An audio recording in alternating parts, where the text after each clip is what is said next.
Ngayon na lang ulit nakapag-ride. Gusto kong tapusin to sa isang masarap na kain. Let's go! At ayun na nga, Eat Duro is back. Episode 4, let's go! Ito yung madalas na ruta ko kapag nangangating pumadyak.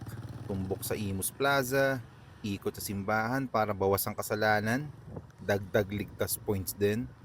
Tapos maya-maya lang nasa Alapan na. Then ayun, BBT hits. Let's go! May improvement na pala yung daan dito.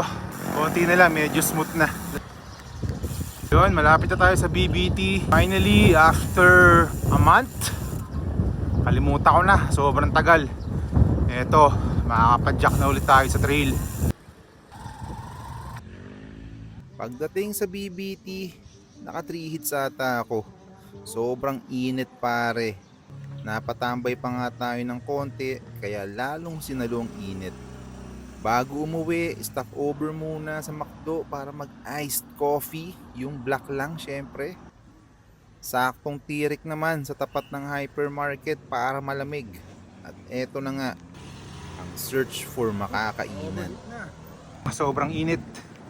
Silipin natin yung kainan na tinatarget ko for Eat Duro episode. Let's go, sana bukas. Sarado pa. Set ko sana magkain ng mga biryani, chicken, shawarma, kebab eh.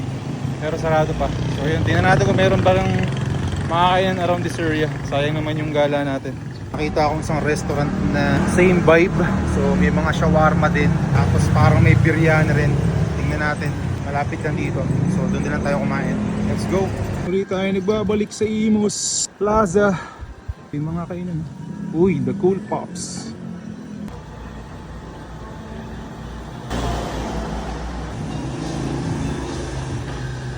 Okay mga pare, dito tayo napunta sa Ras Mazala. So, parang ano siya, Pakistani cuisine, mga ganyan.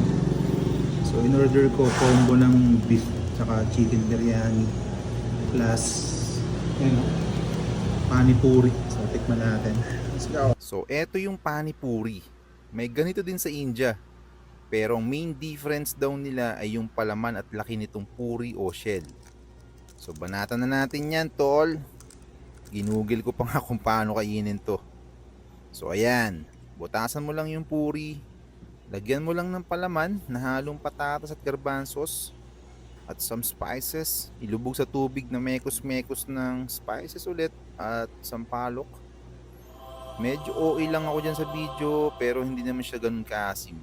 Plain lang ang lasa para sa akin. At dumating na nga yung chicken at beef kebab. So combo yung in-order natin. With biryani rice syempre. With sauce din na hindi ko alam. Medyo nag-expect lang ako na mas marami ang serving. Masarap naman ang luto. Pero siguro kailangan ko pang umorder ng additional sauce para mas ma-enjoy. So ayun mga tol, panoorin nyo na lang kung paano ko tibagin to.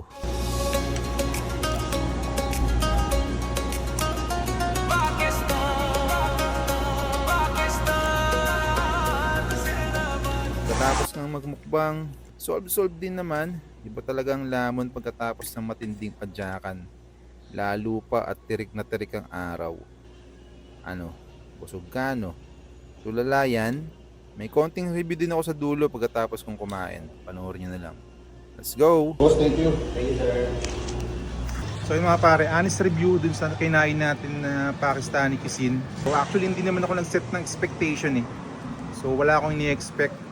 Ang ginawa ko lang, gusto ko lang maka-experience ng yan, mga ganyang cuisine. So di ba nga nung una, ang target ko, shawarma, medyo ganun din. Tapos nag-google tayo, nakita natin yan.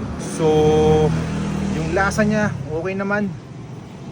Hindi siya masyadong manghang or maalat. Sakto lang. Pero masarap naman. Tapos yung biryani rice, ganun naman ata talaga yun, yung parang magaan sa tiyan. Tapos yung paano puri, okay din naman. Siguro yung mga ganitong klaseng food para sa akin bilang Pinoy. So titikman mo siya or bibilin mo siya for the experience. Pero for sure uulit tayo. Tingnan natin yung mga iba pa dun sa menu. Let's go!